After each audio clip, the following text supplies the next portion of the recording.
JAC board history classes अर्थात जेवीएच classes YouTube channel को आप सब्सक्राइब कर लेंगे, क्योंकि इस पर मैं सारे प्रश्न पत्र टर्म 1 और टर्म 2 हेतु मैट्रिक का और इंटरमीडिएट में जो इतिहास लिए हैं उनके लिए टर्म 1 टर्म 2 का अपलोड कर दिया हूँ। आप सारे प्रश्नों को और उत्तर को देख लेंगे और अपनी तैयारी को पूर्णता प्रदान करेंगे।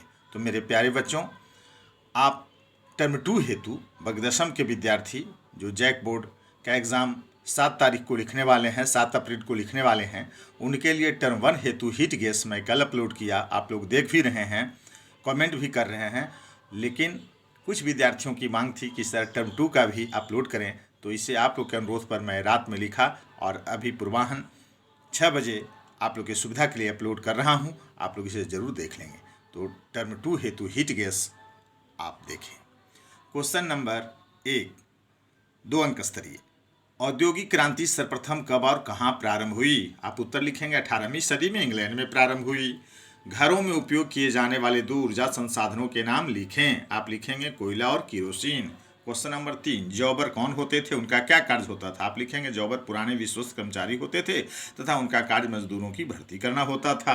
क्वेश्चन नंबर 5, किसी 2 राष्ट्रीय राजनीतिक दल का नाम बताएं। आप लिखेंगे भारतीय जनता पार्टी, दूसरा भारतीय राष्ट्रीय कांग्रेस। क्वेश्चन नंबर 5, खरीफ फसल किसे कहते हैं? आप उत्तर लिखेंगे कि वह फसल जो जून जुलाई में बोया जाता है तथा अक्टूबर नवंबर में काट लिया जाता है। क्वेश्चन नंबर 6, भारत में दलीय व्यवस्था किस प्रकार की है? आप लिखेंगे भारत में बहुदलीय प्रणाली है। क्वेश्चन नंबर 7, मुद्रा के कोई 2 कार्यों को लिखें। आप उत्तर लिखिएगा माध्यम और मापन। ऐसे मुद्रा के 4 कार्य हैं, माध्यम, मापन, संचय, भुगतान, लेकिन मुद्रा के 2 कार्य आपको लिखने का कार्य कह रहा है, तो 2 फंक्शन आप लिखिएगा माध्यम और मापन। चलिए खंड व अब 3 अंक स्तरीय प्रश्न को देखते हैं। जैसे क्वेश्चन नंबर 8, ब्रिटेन की महिला कामगारों ने स्प्रिंग जेनी मशीन पर हमले क्यों किए? आप देखिए उत्तर लिखना भी सीख जाएंगे, कैसे लिखेंगे, और इसे अधिकतम 50 शब्द में आपको उत्तर देने हैं, अधिकतम। तो ब्रिटेन में उस समय अधिकतर महिलाएं हथकरघा का उपयोग सूत एवं ऊन कातने एवं बुनने में करती थी, लेकिन इस कार्य हेतु स्प्रिंग जेनी मशीन के आ जाने से, जो कि बहुत सारे महिलाओं के बदले अकेले कार्य करने में सक्षम थी, ब्रिटेन की महिलाएं बेरोजगार हो गई तथा उनका रोजगार छिन जाने का भय समा गया। इन सभी शंका एवं समस्याओं के कारण ब्रिटेन की महिला कामगारों ने स्प्रिंग जेनी मशीन पर हमले किए। आप इस प्रकार से लिख देंगे। क्वेश्चन नंबर 9, हमें खनिजों के संरक्षण की आवश्यकता क्यों है, माने बचाने की आवश्यकता क्यों है? आप लिखेंगे कि हमें खनिजों के संरक्षण की आवश्यकता है, इसलिए आवश्यक है कि उद्योग और कृषि दोनों ही खनिजों पर निर्भर करता है और खनिजों के बनने में करोड़ों वर्ष लग जाते हैं। तो जिस तेज़ी से हम लोग खनिजों का इस्तेमाल कर रहे हैं उसकी तुलना में खनिजों का पुनर्निर्माण नहीं के बराबर हो रहा है। खनिज संसाधन सीमित मात्रा में उपलब्ध है। भविष्य को ध्यान में रखते हुए हमें खनिज संरक्षण की आवश्यकता है। देखिए, आप अपनी भाषा में इस प्रकार से सरल सुबोध भाषा में आप उत्तर देंगे तो बेहतर होगा। क्वेश्चन नंबर 10, राजनीतिक दल के कार्यों का वर्णन करें। आप लिखेंगे राजनीतिक दल के निम्नलिखित कार्य हैं। नंबर 1 पॉइंट में लिखिएगा जनमत तैयार करना, दूसरा पॉइंट जनमत को राजनीतिक शिक्षा देना, है ना, सॉरी गलत, जनता को राजनीतिक शिक्षा देना, सॉरी, है ना, पहला आप लिखिएगा जनमत तैयार करना और दूसरा लिखिएगा जनता को राजनीतिक शिक्षा देना, और तीसरा पॉइंट सार्वजनिक नीतियों के निर्माण में जनता का नेतृत्व करना, और पॉइंट 4 जनता तथा सरकार के बीच कड़ी का कार्य करना, 5वां पॉइंट चुनाव लड़ना और सरकार बनाना, 6ठा पॉइंट सरकार की आलोचना एवं समालोचना करना, और 7वां पॉइंट राजनीतिक नेताओं की भर्ती या चयन करना। देखिए क्वेश्चन नंबर 11, बहुराष्ट्रीय कंपनियां किन्हें कहा जाता है ना? बहुराष्ट्रीय कंपनियां किन्हें कहा जाता है? आप लिखिएगा कि बहुराष्ट्रीय कंपनियां वह संगठन होता है जो अपने देश के अलावा दूसरे देशों में भी वस्तुओं एवं सेवाओं का उत्पादन करता है तथा व्यापार पर नियंत्रण रखता है। इसे अंतर्राष्ट्रीय निगम या एक राज्य विहीन कंपनी भी कहा जाता है या कही जाती है। बहुराष्ट्रीय कंपनियां अपने देश के अलावा कम से कम एक अन्य देश में सेवाओं और अन्य संपत्ति रखते हैं, यानी इनका कार्य क्षेत्र का विस्तार एक से अधिक देशों में होता है। इन्हें बहुराष्ट्रीय कंपनियां कहते हैं। क्वेश्चन नंबर 12 देखिए कि पहले विश्व युद्ध के समय भारत का औद्योगिक उत्पादन क्यों बढ़ा? देखिए, पहले विश्व युद्ध 14 से प्रारंभ होकर 18 तक चला, तो उस समय भारत का औद्योगिक उत्पादन क्यों बढ़ गया? आप लिखिएगा कि पहले विश्व युद्ध के समय भारत का औद्योगिक उत्पादन बढ़ने के निम्नलिखित कारण हैं। पहला पॉइंट दे दीजिएगा कि ब्रिटिश कारखाने सेना के जरूरतों को पूरा करने के लिए सैनिक साजो सामान बनाने में व्यस्त था। अब भारत से वस्त्र निर्माण संबंधी कच्चा माल की मांग अब कम हो गई ब्रिटेन में, तथा इसका खपत भारत में अब होने लगा, तो भारत में वस्त्र का उत्पादन बढ़ गया। दूसरा पॉइंट लिखिएगा कि युद्ध लंबा खींच जाने के कारण भारतीय कारखानों में भी फौज के लिए जरूरत के सामान बनाने के दबाव बढ़ने लगे या दबाव बढ़ा दिए गए। पॉइंट तीसरा लिखिएगा कि नए कारखाने लगाकर उत्पादन बढ़ाया गया तथा कारखाना पालियों में चलने लगा।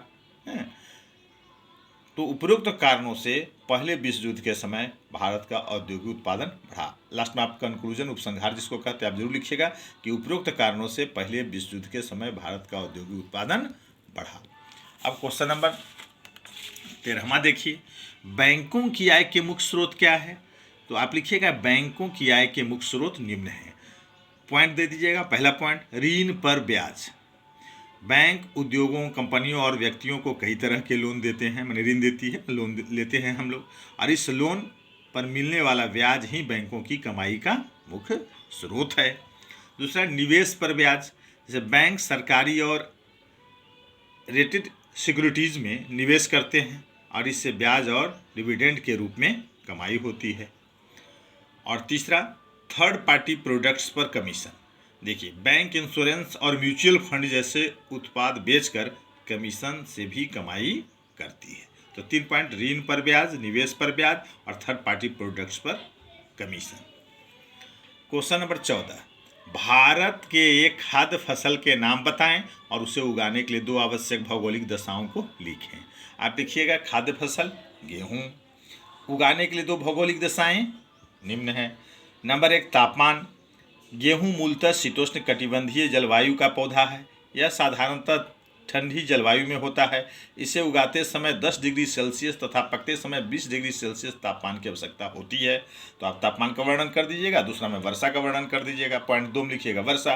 गेहूँ के पौधों को नमी की आवश्यकता कम ही होती है, इसके लिए साधारणतः 50 से 75 सेंटीमीटर वार्षिक वर्षा की आवश्यकता होती है। धान के जैसा पानी की आवश्यकता इसमें नहीं होती है। तो आप खाद्य फसल का नाम गेहूं और उगाने के लिए 2 भौगोलिक दशाएं में तापमान और वर्षा का जिक्र कर दीजिएगा, क्योंकि ये 3 अंक स्तरीय और अधिकतम 50 शब्द में उत्तर देने होते हैं, तो इससे ज़्यादा आप नहीं लिखिएगा, समय बर्बाद नहीं करिएगा। अब आइए देखते हैं खंड स में 5 अंक स्तरीय प्रश्न, दीर्घ उत्तरीय प्रश्नोत्तरी को भी देखते हैं। देखिए, आप लोगों के लिए मैं गेस किया हूँ कि क्वेश्चन नंबर 15 कि कॉर्न लॉ के समाप्त करने के बारे में ब्रिटिश सरकार के फैसले के प्रभावों की व्याख्या करें। देखिए, ये थोड़ा लंबा होगा और देखिए इसमें आपको अधिकतम 100 शब्द में उत्तर देने हैं। तो ब्रिटिश पार्लियामेंट ने 19वीं शताब्दी में जो कानून अपने भूस्वामियों के हितों की रक्षा के लिए पास कर दिया, उसे ही कॉर्न लॉ कहते हैं। इस कानून के तहत मक्के के आयात पर प्रतिबंध लगा दिया गया। इसका परिणाम यह हुआ कि ब्रिटेन में खाद्य पदार्थों के मूल्य बढ़ने लगे, चारों ओर हाहाकार मच गया तथा अंत में जाकर सरकार कानून को हटाया और इस कानून के हटाने के निम्न प्रभाव पड़े। पॉइंट में आप लिख दीजिएगा कि देखिए, खाद्य सामग्री सस्ती हो गई, जिसका लाभ गरीब जनता को भी मिलने लगा, पहला पॉइंट में। दूसरा में लिखिएगा, जब बाहर से खाद्य पदार्थ सस्ते दामों इंग्लैंड आने लगे तो वहीं के भूस्वामी बर्बाद हो गए। क्वेश्चन नंबर 3, बहुत सी भूमि ऊसर हो गई और खेती करने वाले बहुत से किसान बेरोजगार हो गए। और चौथा पॉइंट दीजिएगा, ऐसे बहुत से ग्रामीण लोग नौकरी की खोज में शहर की ओर भागने लगे, जिससे शहरों की आबादी बढ़ने लगी। तो कॉर्न लॉ के समाप्त करने का उपयुक्त प्रभाव दिखने लगा था। अब लिखिएगा क्वेश्चन नंबर 16, खाद्य उपलब्धता पर तकनीक के प्रभाव को दर्शाने के लिए इतिहास से 2 उदाहरण दें। देखिए, खाद्य उपलब्धता पर तकनीक के प्रभाव को दर्शाने के लिए इतिहास से 2 उदाहरण दें। तो आप लिखिएगा, खाद्य उपलब्धता पर तकनीक के प्रभाव को दर्शाने के लिए इतिहास से 2 निम्नलिखित उदाहरण हैं। और पहला पॉइंट दे दीजिएगा कि तकनीक या विभिन्न प्रकार के आविष्कार जैसे रेलवे, भाप के जहाज, टेलीग्राफ और रेफ्रिजरेटर युक्त जहाज़ों का खाद्य पदार्थों की उपलब्धता को बढ़ावा दिया। यातायात के साधन जैसे तेज चलने वाली रेलगाड़ियां, हल्की बग्घियां, बड़े आकार के जलपोत द्वारा खाद्य पदार्थों को दूर दूर के बाजारों तक कम लागत पर आसानी से पहुंचाना आसान हो गया। और दूसरा पॉइंट लिखिएगा कि रेफ्रिजरेटर की तकनीक युक्त जहाज़ों के कारण अब जल्दी खराब होने वाली चीज़ों, मांस, फल आदि को भी लंबी यात्राओं में लाया और ले जाया जाने लगा। तो उपरोक्त दो उदाहरण खाद्य उपलब्धता पर तकनीक के प्रभाव बताने के लिए इतिहास से हम दे सकते हैं, क्योंकि यह सब प्रभाव साफ साफ दृष्टिगोचर होता है। और क्वेश्चन नंबर 17, किन कारणों से लोकतंत्र को अन्य शासन से बेहतर बताया गया है? तो आप लिखिएगा, लोकतांत्रिक देशों में लोगों को वोट डालने, चुनाव लड़ने और राजनीतिक संगठन बनाने का अतिरिक्त विभिन्न सामाजिक और आर्थिक अधिकार प्राप्त होते हैं। लोकतांत्रिक शासन व्यवस्था में मतभेदों को शांतिपूर्ण तरीकों से निपटाया जाता है। लोकतांत्रिक विभिन्न सामाजिक टकरावों को कम करने की कोशिश करता है, मतलब लोकतंत्र विभिन्न सामाजिक टकरावों को कम करने की कोशिश करता है। लोकतंत्र शासन में अंतिम सत्ता जनता के हाथों में रहती है।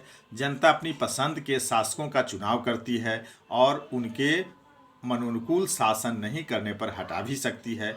लोकतंत्र में सरकार जनता के प्रति उत्तरदायी होती है। यही कारण है कि सरकार संविधान के नियमों तथा जनता के हितों को ध्यान में रखकर कानून बनाती है। लोकतंत्र में नागरिकों को सरकार की गलत नीतियों की आलोचना करने का अधिकार है। लोकतंत्र में बहुसंख्यक तथा अल्पसंख्यक सबों का कल्याण की जाती है। लोकतंत्र एक जन कल्याणकारी सरकार होती है। इस प्रकार हम देखते हैं कि लोकतंत्र वास्तविक अर्थों में जनता द्वारा एवं जनता के लिए सरकार है। इस प्रकार से आप लिखेंगे। और क्वेश्चन नंबर 18, भारतीय अर्थव्यवस्था पर महामंदी के प्रभावों की व्याख्या करें। आप लिखेंगे कि भारतीय अर्थव्यवस्था पर महामंदी का निम्न प्रभाव पड़ा। पॉइंट में आप लिख दीजिएगा, पहला पॉइंट दीजिएगा कि महामंदी भारतीय अर्थव्यवस्था को काफ़ी प्रभावित किया। 1928 से 1934 के बीच देश के आयात निर्यात घटकर लगभग आधा रह गया, 50% रह गया। अंतर्राष्ट्रीय बाजार की गिरती कीमत की तो यहाँ भी कीमतें गिरने लगी। 1928 ईस्वी से 1934 ईस्वी के बीच गेहूं की कीमत भारत में भी 50% गिर गई। आप पहला पॉइंट में लिख दीजिएगा। दूसरा में लिखिएगा, शहरी निवासियों के मुकाबले किसानों और काश्तकारों को ज़्यादा नुकसान हुआ। यद्यपि कृषि उत्पादों की कीमत तेजी से नीचे गिरने लगी, लेकिन सरकार लगान वसूलते रहा तथा कर रियायत भी नहीं दी। और तीसरा पॉइंट में लिखिएगा कि पूरे देश में काश्तकार पहले से भी ज़्यादा कर्ज में डूब गए। खर्च के कारण उनका बचत समाप्त हो गया। जमीन सूदखोरों के पास गिरवी रखनी पड़ी और घर में जो जेवर गहने थे उन्हें भी बेचना पड़ गया। यहाँ देखिए है ना, जमीन सूदखोरों के पास गिरवी रखनी पड़ी, रखनी छूट गई है, आप लिख लीजिएगा, गिरवी रखनी पड़ी थी। घर में जेवर गहने उन्हें भी बेचने पड़े या बेचना पड़ गया था। तो अतः उपरोक्त, यहाँ कंक्लूजन लिखिएगा उपसंहार में, अतः उपरोक्त कारणों के आधार पर हम कह सकते हैं कि महामंदी का अत्यधिक बुरा प्रभाव भारतीय अर्थव्यवस्था पर पड़ा। जब आप कंक्लूजन लिखते हैं, उपसंहार लिखते हैं, तो वो ज़्यादा बेहतर होता है। उपसंहार जरूर लिखना चाहिए। क्वेश्चन नंबर 19, भारत में चाय की खेती कहाँ की जाती है और इसकी आवश्यक भौगोलिक परिस्थितियाँ का वर्णन करें। तो इसके उपयुक्त परिस्थितियों का वर्णन भी करना है और कहाँ की जाती है वो भी लिखना है। तो देखिए, भारत में चाय की खेती असम, दार्जिलिंग, नीलगिरी, मुन्नार और पालमपुर में की जाती है। चाय की खेती के लिए आवश्यक भौगोलिक परिस्थितियाँ निम्न हैं। आप ये 4 पॉइंट में लिख दीजिएगा। पहला लिख दीजिएगा तापमान, दूसरा वर्षा, तीसरा भूमि, चौथा श्रमिक। ये 4 याद रखिएगा, तापमान, वर्षा, भूमि, श्रमिक। तो पहला तापमान का वर्णन कर दीजिएगा। लिखिएगा कि चाय उत्पादन के लिए 25 डिग्री सेंटीग्रेड से 30 डिग्री आदर्श तापमान होना चाहिए। वर्षा, चाय की खेती के लिए वर्षा अनिवार्य है, लेकिन वर्ष भर इसे संतुलित ढंग से वितरित होना चाहिए। इसकी मात्रा 150 से 500 सेंटीमीटर तक होनी चाहिए। और भूमि, देखिए, ढालुआ भूमि चाय की खेती के लिए उपयुक्त है, क्योंकि ढालुआ भूमि पर अधिक वर्षा होने पर भी पौधों के जड़ों के पास जल जमाव नहीं होता। इसके जड़ के पास जल जमाव नहीं होना चाहिए। वर्षा हो लेकिन जल जमाव नहीं हो, जड़ के पास अधिक पानी बर्दाश्त नहीं करता। तो ये लिखिएगा वर्षा। और तीसरा पॉइंट में भूमि, तो भूमि देखिए, ढालुआ भूमि चाय की खेती के लिए उपयुक्त होती है ना, क्योंकि ढालुआ भूमि पर अधिक वर्षा होने पर भी पौधे के जड़ों के पास पानी जमा नहीं हो पाता है। तो लिख दिए। और चौथा में लिखिएगा श्रमिक, चाय की खेती के लिए अधिक संख्या में श्रमिकों की आवश्यकता होती है, अतः सस्ते श्रमिक उपलब्ध होने पर ही चाय की खेती संभव हो पाती है ना। चाय की खेती छूट गया, चाय की खेती संभव हो पाती है। मैं इसको रात में जल्दीबाजी में लिखा हूँ, फिर भी आप लोग इसको आत्मसात कर लेंगे। और देखिए, JVH क्लासेज यूट्यूब चैनल को आप सब्सक्राइब कर लेंगे, अधिक से अधिक बच्चों को इसे शेयर कर देंगे। समय अभाव के कारण जो है इसको मैं आप लोग की सुविधा के लिए मैं लिखा हूँ, रात में लिखा हूँ, अभी सुबह अपलोड कर रहा हूँ। अधिक से अधिक विद्यार्थियों तक इसे शेयर कर दें, ताकि वो भी कोरोना काल में उनकी जो पढ़ाई प्रभावित हुई, उनकी भी पढ़ाई की भरपाई की जा सके। और अब टर्म 1 हेतु सामाजिक विज्ञान से संबंधित कोई भी क्वेश्चन और टर्म 2 से संबंधित कोई भी क्वेश्चन मैं अपलोड नहीं करूँगा। यह अंतिम आप लोग के लिए। और कल आप थोड़ा आराम भी कर लेंगे, क्योंकि परसों 7 तारीख को आपका एग्ज़ाम है। तो इसको आज और रात में आत्मसात कर लेंगे, और आपके उज्जवल भविष्य की कामना करते हुए आप बेहतर प्रदर्शन करें। 7 तारीख के शाम में फिर मैं समीक्षा करूँगा कि आप लोग क्या पढ़े, कितना पढ़े और किस प्रकार से प्रश्न पूछा गया। तो उज्जवल भविष्य की कामना करते हुए हृदय से हार्दिक बधाई। बहुत बहुत धन्यवाद।